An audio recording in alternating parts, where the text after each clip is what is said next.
Okay, another quick daily video. Just want to pop in, say hi to everybody back home and to whoever else I don't even know is watching this video. Um, what am I doing today? I just want to give you maybe a quick rundown on a couple of the things that I'm working on that hopefully I can release in the next couple days. I got a couple projects like this over here. Um, so it gets pretty hot here. Uh, I'll just quickly show you these panels over here because I made some reflective panels. These are, you can see they're removable. But on that window over there and on this window over here, more recently, I just quickly taped that packaging to the window. Of course, they're all washed.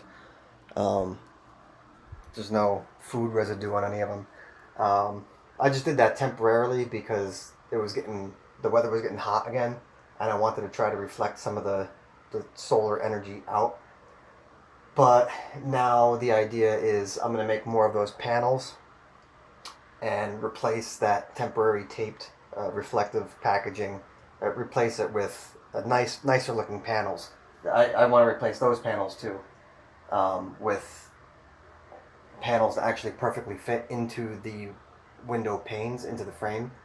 And I'm gonna the quickest solution I figured was I was gonna make the one side reflective, make the one side backed with this kind of paper over here.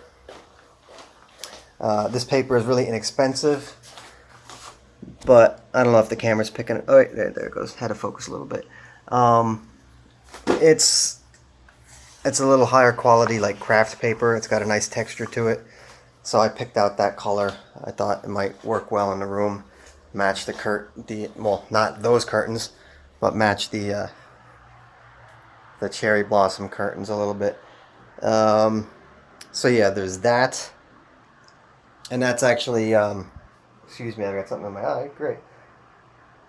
That's actually a multi-purpose, multi-use project, because not only is it going to help reduce energy costs and make the air conditioning have to work less and keep the room cooler, whatever. It's also a safety precaution for typhoon season.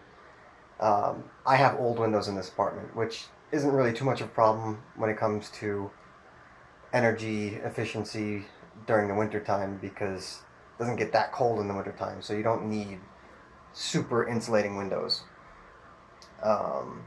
But they do worry me a little bit because they are already cracked in numerous places, and it seems like really old glass. I mean, it is really old glass. Everything in this apartment is old.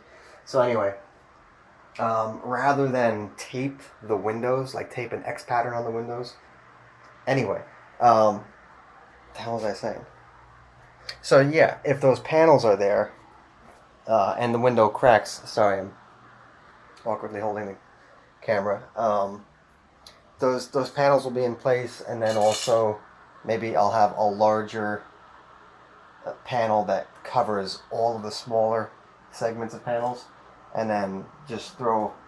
I have a bunch of these tension rods. They're really sturdy, and they're really affordable too. They're really inexpensive, so those will help brace the panels in place, just in case some really strong winds come blowing through and blow out the windows.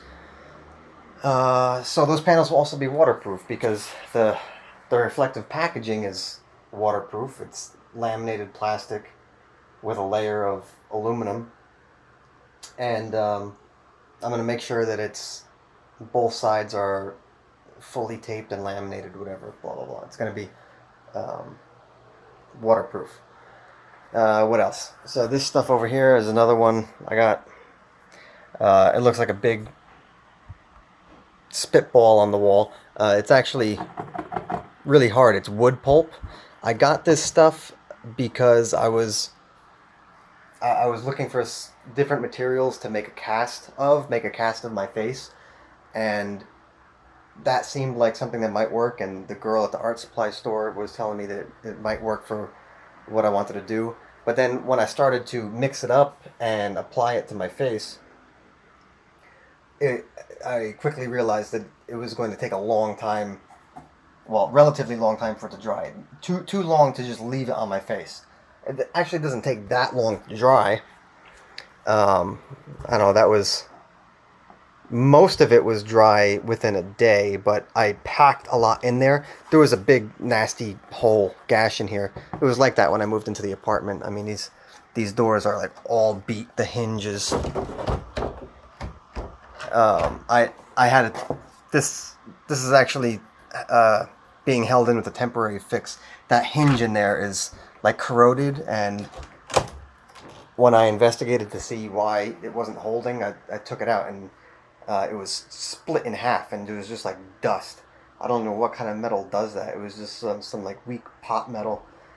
Anyway, so I kind of temporarily finagled it back together, and then put like cut a nail to make a pin to hold the two parts together. Whatever. Anyway, so yeah, this I have to.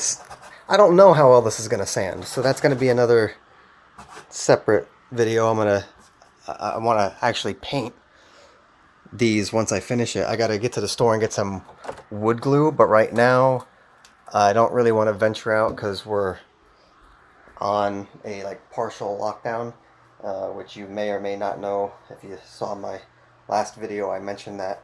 So I'm trying not to venture out right now, but I don't know, maybe I will. Just be really cautious. But same thing down here. This door was all busted out. It's got this plastic decorative veneer on it, embossed, vacuum formed, whatever. So I just smushed some of that wood pulp in here. Okay, well now I'm going to have to edit this video because I accidentally hit the volume button when I was turning the camera around and stopped the video while I was talking about this gash on the door over here. Anyway, so I guess that's a good time to stop talking about that. What else? So I've got the 3D printer that I've got to do some upgrades to. I'll talk about that in another segment. And art. Ooh, art project. Sorry, flipping this one. So this, I'm going to repurpose this nasty mirror that was, well, the mirror is missing now. There's the mirror over here. I popped it out and just set it down there for now. I'm going to just try to find somebody that could use a mirror for something. I don't need that, and it's anyway. Yeah, I forgot to say bye. So bye.